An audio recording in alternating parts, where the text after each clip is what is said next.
What's up, everybody, and thank you for listening to Mastering the Mindset.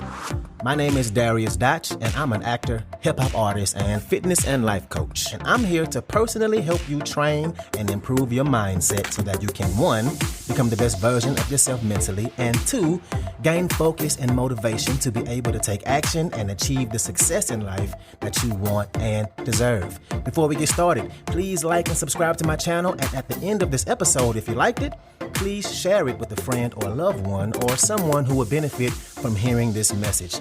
I'm so glad you're here, and I'm ready to go on this journey with you, and that journey begins now.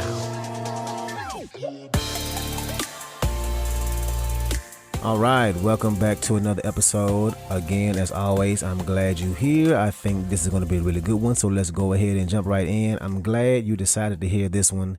I think it's an important one, and it's a little reminder of how we can unintentionally sabotage our own happiness. And no, the goal ain't to be happy all the time. I know we think we might want that. We might hope to only have ups and none of the downs, but 1, that ain't realistic. 2, the contrast does serve you. You don't appreciate the good days if you never have any of the bad days. Like a kid who was born into wealth. They don't have the same appreciation for money like the average person because they don't know what it's like to be broke or to come from normal means. Same thing with happiness. It can't always be good. The highs, the lows, whatever weird in-between moments we might have, they're all important and they all serve us in one way or another. But today I want to talk about the thing we do called catastrophizing. Catastrophizing and over catastrophizing. And by doing this, we unknowingly can rob ourselves of joy and fulfillment, and it can really just make life harder than it needs to be. Walking through life is hard enough as it is, right? You might be going through something right now. Maybe you just got out of something and you're on the other side of it. Maybe you're about to go through something and you don't realize it yet, but life is hard. Right? Let's not make it harder by catastrophizing the big things in life or the little things in life. And let's talk about both. So let's dive in.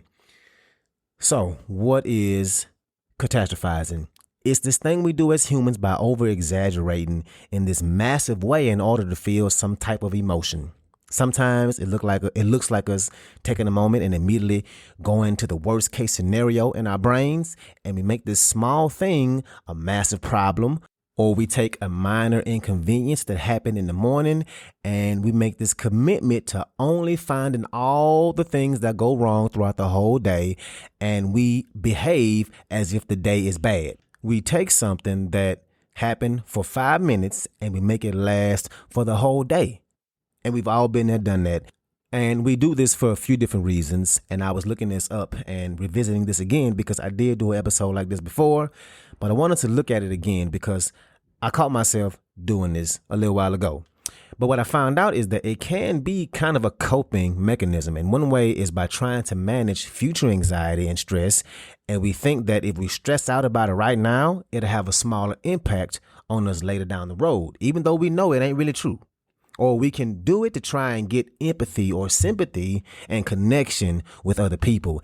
And it's really interesting when you think about how we do this. And we do it in subtle ways and also in these major ways that really impact our view on life and how life is handling us.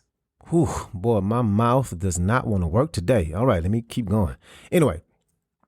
But yeah, these obviously will have an effect on the actions we take. So let's look at my example from a few months ago and tell me if you've been here.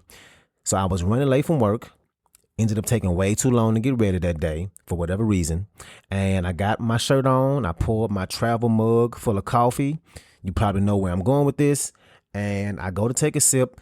The lid wasn't screwed on right and I spilled coffee down my shirt. Damn it. So rush to grab another shirt. Of course, now I can't find anything to wear, throwing stuff all over, finally put on a clean shirt, get in my car, notice my tank on E, but I can't stop. Luckily, I only live 10 minutes away, so I'm going to just get gas after work. And I'm basically late by the time I leave for work. And on the way, of course, I get behind the slowest driver in the whole planet Earth. And they happen to be right in front of me, literally the slowest driver I ever seen, right? I know you felt that before. And I finally get into the turning lane to pull into work, into the parking garage of my job. And in the turning lane, I run out of gas. And by now, you can imagine I'm even more pissed off. My day is basically ruined. Now, fast forward, somebody I work with luckily has a gas can, but I had to sit and wait in my car for him to finish performing and go get some gas for me. Finally make it in the building, and I start catastrophizing. I'm in a bad mood. My phone is lagging, of course. The kids in the building on a field trip, they seem to be yelling way louder than they ever yelled. I dropped my bag getting out of my car. That pissed me off. I was just looking for all the ways that my day was just getting worse and worse and worse. And what made me realize that I was doing this catastrophizing, is when I made a comment to somebody about the kids, a comment to somebody I work with about these kids here on this field trip. And I was like, hey man, heads up, we got some rowdy ass kids today. Look out, basically. And they was like, really? You think so? They seemed okay to me. I didn't have any problem with them. I just did a show for them and they were fine. They were great. And that's when it kind of hit me like, yeah, Dotch, you catastrophizing this day right now. I was about to let the first 45 minutes of my day ruin my whole shift at work. Has that ever happened to you? I'm sure it has. Have you made a decision after you had a moment that only lasted like 5 minutes and it turns your whole day into a bad day? Like I said, we've all been there, done that. And by doing this on this scale, taking a 45-minute incident and letting it affect your whole day, that's one thing. But when we do this on a broader scale and we label entire seasons of our lives as quote unquote bad, that's a problem. And that's what we're going to talk about.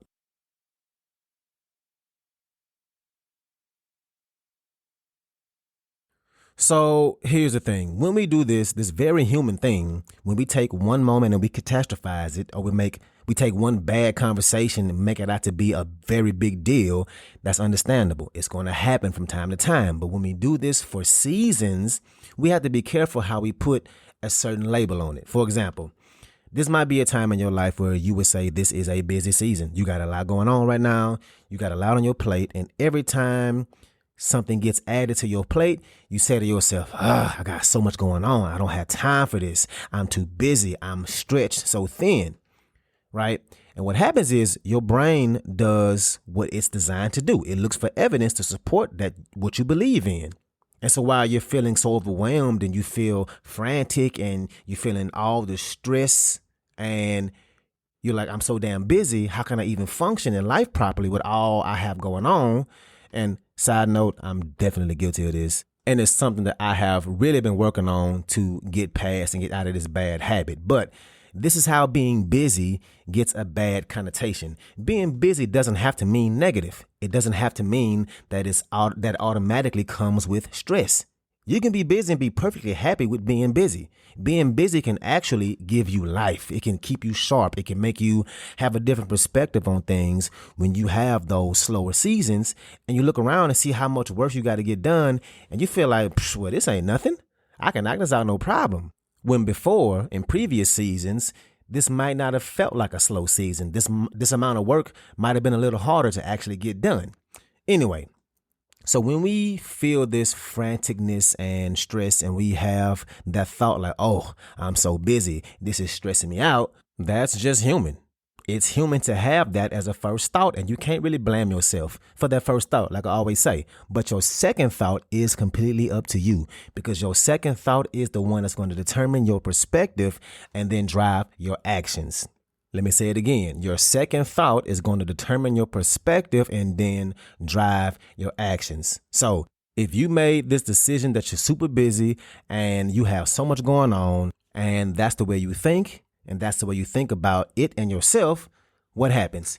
You will start to tell folks that you are a busy person because that's what has become part of your identity. And then, of course, they're going to ask you, oh, so what you got going on? What's all on your plate? And now your brain gets in the zone and it goes to work, scanning everything in your life, everything around you, searching for all the reasons why you are so busy and deserve the right to feel overwhelmed. And like I said, I'm 100% guilty of this. I have done that a lot in the past because really I am busy and folks notice that I do a lot. And when they say it, I let my brain reinforce all the ways I can feel overwhelmed or feel like I don't have enough time to get things done. And I end up allowing that stress to be part of the process, as if it has to be stressful, as if it has to be hard. Again, giving busy that negative connotation. So what happens in our brain when folks ask us about what all we have going on, we start making this mental list, all the things we have to do, all the things we have on our to-do list, things that's not even a big task or urgent, and we allow this to make us feel overwhelmed. And I just had to check myself the other day because I'm feeling like I'm in this busy season and I'm sitting here thinking of all the things I got to do, like, then I got to go respond to these emails, then I got to do this and do that. Respond to emails? It was like 5 emails. It took less than 5 minutes for each one, right? Nothing to even think twice about. But that was my brain looking for evidence to confirm my belief that I'm so busy and things are so stressful. That is a form of catastrophizing. When you pick a certain label like busy and you search for evidence for that label to be true. Now, it might not be as chaotic or feel as frustrating as running late to work after you spilled on your shirt and you get behind bad drivers. It might not always feel that intense in the moment. It can be as simple as remembering you have to respond to emails. But when we catastrophize, we do it to get attention, empathy, sympathy, or connection. We do this as a coping mechanism. And I'm not saying that you do it for all those reasons. Maybe it's just a couple of them. And another thing we do is we pre-stress about future stress, thinking that we're actually saving our future selves from feeling overwhelmed about it in the future. And we've all been there. And all that does is make you stress out about it twice. Now and then again in the future when you actually get there. Knock that off. Cross that bridge when you get to it. And look, your feelings are valid. You are allowed to feel cranky and exhausted and overwhelmed and busy. That is part of being human. And the point I'm trying to make, and one of the main things you should take away from this episode is there is a big difference in the quality of life if you are unintentionally getting yourself worked up because you're over catastrophizing all the time. It's one thing to do it when you can laugh at yourself. Like, man, I was acting like a crazy man in traffic on the way to work yesterday. I was a little demon, right? But it's a different thing if it's a common theme in your life. So we need to be conscious about this. Don't let catastrophizing make your life harder than what it needs to be. Don't let it take away your happiness. What ways are you catastrophizing in life right now? Because it ain't just about being busy, right? Are you in a waiting season, waiting for that goal to be complete, and you keep noticing how hard it is to just be still and let things come to you as you work towards it? Because that is the thing. Let's say you're in school and you're about to graduate and you only have 1 semester left. That last semester can feel long as hell. And what happens is you start to notice just how long it feels. It starts dragging. You feel like it's taking forever. The days get longer. The classes get longer until you start to wonder how you ever even going to make it. When in reality, the time is going by just as fast as it always has. No faster, no slower. But because you're so anxious and you're catastrophizing how long it's taking, how long you have to wait, that is actually that much harder for you. Maybe you're in a season where money is tight. Definitely been there, done that. And you say to yourself and everybody around you that you're broke and you don't have any money, and your brain starts to look for all the reasons and all the things you can't afford right now. You see your friends go on trips and buy things, or you see that ad of a commercial and you think how you want to buy that thing, but you can't afford it, and you catastrophize. When in reality, yeah, money might be tight, but you've been here before. This ain't the first time money been tight on you. And didn't you make it all those other times? Yes, you did. So why would this time be any different? Right? So again, what ways are you catastrophizing? It could be about money, a lack of a relationship, lack of time, too busy. Maybe you feel lost about something and you keep finding validations in all the things you don't know about that thing you're trying to do. Whatever the reason may be, recognize it, control the second thought, change that second thought, because that is a thought that's going to change your actions. That's the thought that's going to change your reality. Don't let your catastrophizing steal your happiness. There is too much going on already in the world, and you deserve happiness. So that's what I got for you today. As I always say, man, if you appreciate this episode, if you like this episode, share it. I'm trying to grow this thing, and I can't do it without your help. And here is another song. Enjoy. Yeah. Quarantine. It's Dotch. Hold up. Wait, yeah. It's really dodge. I know they love it, it's dodge. Hold up, wait, yeah, I'm stuck at the crib, I'm about to turn up in my spot. Hold up, wait, turn on the news, it got my stomach and knot. Hold up, wait, y'all better go sit down somewhere if you love it or not. Hold up, wait, yeah, I come for the throne, you better not get up from your spot. Hold up, wait, I'm in my pot, that mean I'm cooking and all my shit hot. Hold up, wait, yeah, you niggas can't touch me, give me 6 feet and watch. Hold up, wait, yeah, she got a to-do list and I'm at the top. Hold up, wait, I'm going in like quarantine and how in the heck can you blame me? I'm sick with it, can't contain me. I'm sick with it, can't contain me. I rub my hands like Birdman at least 10 times daily. I keep it clean, don't be crazy. You can learn today. Hold up, wait, yeah. Man, you walk in the grocery store, they don't got no toilet paper, no hand sanitizer. Hold up, wait, no medicine, no meat. Like, man, sit your ass down somewhere. And lady, please back up. Like, hold up, wait, yeah, I'm in my zone. Y'all better leave me alone. Hold up, wait, yeah. No, you can't see me in person, only on your phone. Hold up, wait, yeah. I'm tired of shitting on niggas on my TV gone. Hold up, wait, y'all should've known. That boy Dotch, he fly like a drone. Hold up, wait, I see you coming a mile away. That boy like a drone. Hold up, wait, excuse my energy. I don't want y'all to sit with me. Hold up, wait, see, I gotta distance me. Socially, physically, lyrically. Hold up, wait, they all my sons looking like mini me, laughing like silly me. Hold up, wait, I know they envy me. It's only one of me, already pinning me. Hold up, wait, I'm something like a dictator with a big dictator. Hold up, wait, if we talking about paper, I don't need a translator. Hold up, wait, pull up to the scene and shut it down like I'm the mayor. Like, hold up, wait, I'm going in like quarantine and how in the heck can you blame me? I'm sick with it, can't contain me. I'm sick with it, can't contain me. I rub my hands like Birdman at least 10 times daily. I keep it clean, don't be crazy. You can learn today. Hold up, wait, yeah. Man, if I look at my social media one more time, and if I see you silly bastards, hold up, wait, out there acting like this ain't a pandemic, out there partying and have a good time, man, you gon' keep us on timeout until 2021. Damn.